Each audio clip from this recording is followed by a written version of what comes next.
जय श्री कृष्ण। मित्रों, महाभारत के हर प्रसंग में छुपा है एक गहरा दर्शन। आज हम आपको उस कथा के एक अद्भुत पहलू से परिचित कराएंगे जिसने हमें जीवन का सबसे बड़ा सत्य सिखाया। द्युतक्रीड़ा का वह क्षण जब धर्मराज युधिष्ठिर ने द्रौपदी को दांव पर लगा दिया और फिर द्रौपदी का अपमान हुआ। लेकिन क्या आपने कभी सोचा है, भगवान श्री कृष्ण जो हर संकट में अपने भक्तों के रक्षक हैं, उस समय कहाँ थे? क्या उन्होंने अपने सबसे प्रिय भक्त को संकट में अकेला छोड़ दिया? क्या उनका यह व्यवहार धर्म के विरुद्ध था? मित्रों, इस सवाल का उत्तर उद्धव और श्री कृष्ण के संवाद में छिपा है। इस संवाद में श्री कृष्ण ने उद्धव को जो उत्तर दिया वह न केवल महाभारत बल्कि हमारे जीवन का सबसे बड़ा सत्य उजागर करता है। तो चलिए इस रहस्यमय प्रसंग को समझते हैं और जानते हैं कि आखिर ईश्वर के साथ हमारा संबंध और उनकी भूमिका क्या है। आइए शुरू करते हैं इस गहन और प्रेरणादायक यात्रा को। महाभारत में द्युतक्रीड़ा के समय युधिष्ठिर ने द्रौपदी को दांव पर लगा दिया और दुर्योधन की ओर से मामा शकुनी ने द्रौपदी को जीत लिया।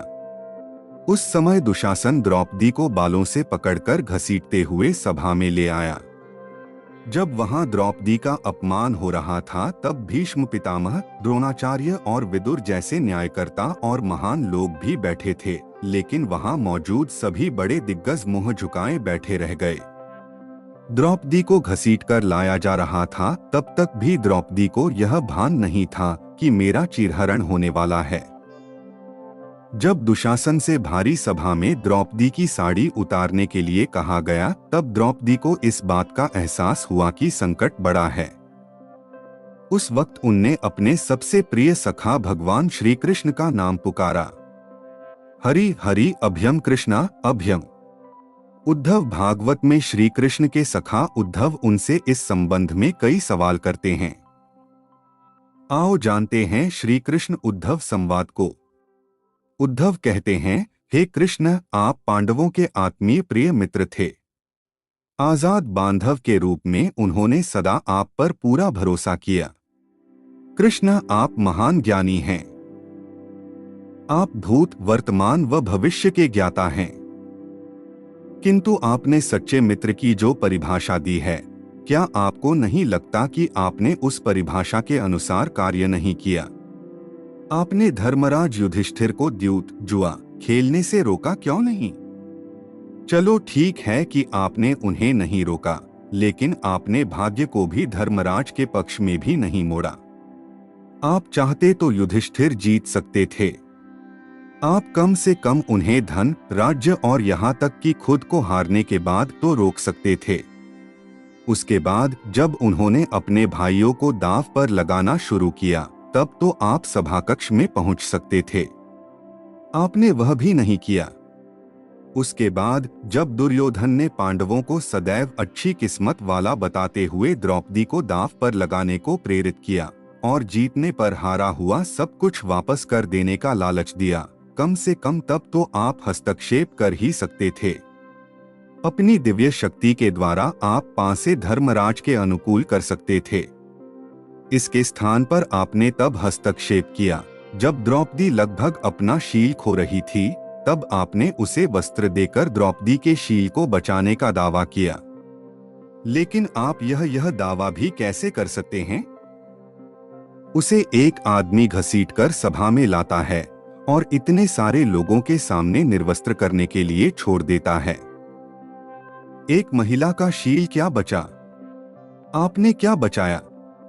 अगर आपने संकट के समय में अपनों की सहायता नहीं की तो आपको आपात बांधव कैसे कहा जा सकता है? बताइए, आपने संकट के समय में सहायता नहीं की तो क्या फायदा? क्या यही धर्म है?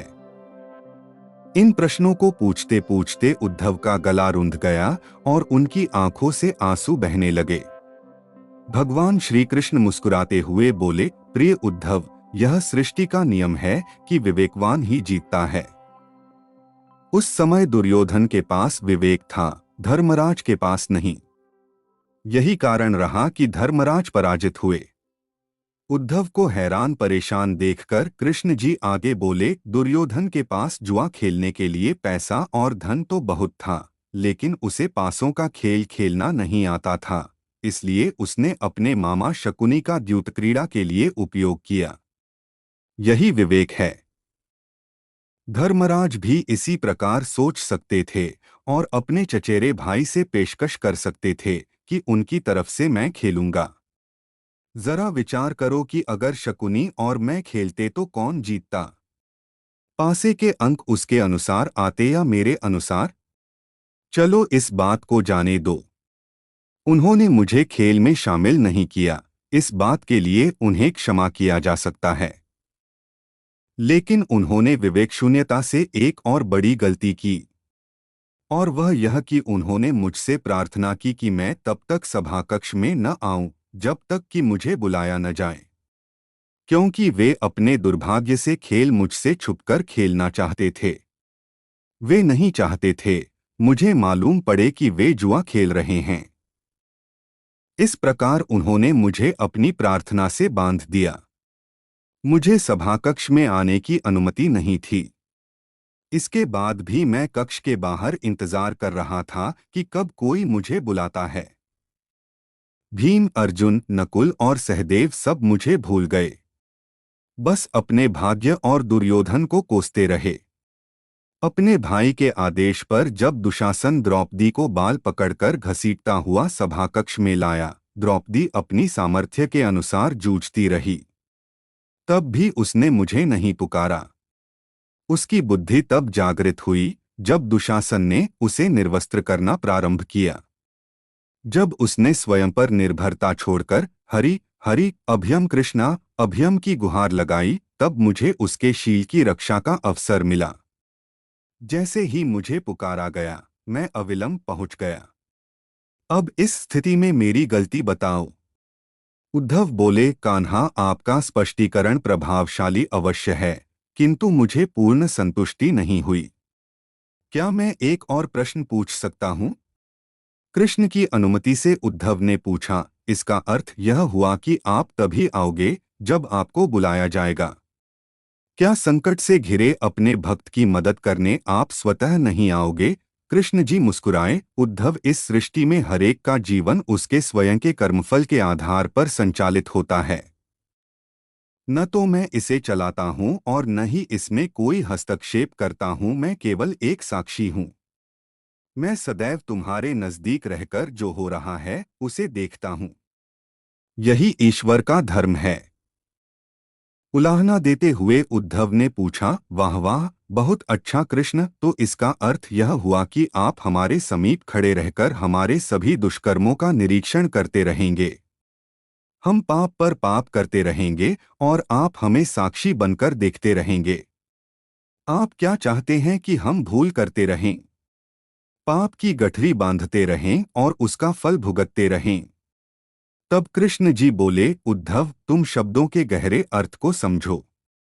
जब तुम समझकर अनुभव कर लोगे कि मैं तुम्हारे समीप साक्षी के रूप में हर पल हूं, तो क्या तुम कुछ भी गलत या बुरा कर सकोगे? तुम निश्चित रूप से कुछ भी बुरा नहीं कर सकोगे। जब तुम यह भूल जाते हो और यह समझने लगते हो कि मुझसे छुपकर कुछ भी कर सकते हो, तब ही तुम कठिनाइयों में फंसते हो। धर्मराज का अज्ञान यह था कि उसने माना कि वह मेरी जानकारी के बिना जुआ खेल सकता है। अगर उसने यह समझ लिया होता कि मैं प्रत्येक के साथ हर समय साक्षी रूप में उपस्थित हूं, तो क्या खेल का रूप कुछ और नहीं होता।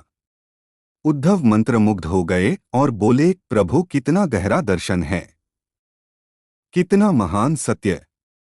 प्रार्थना और पूजा पाठ से ईश्वर को अपनी मदद के लिए बुलाना तो महज हमारी प्रभावना है, किंतु जैसे ही हम यह विश्वास करना शुरू करते हैं कि ईश्वर के बिना पत्ता भी नहीं हिलता, तब हमें साक्षी के रूप में उनकी उपस्थिति महसूस होने लगती है।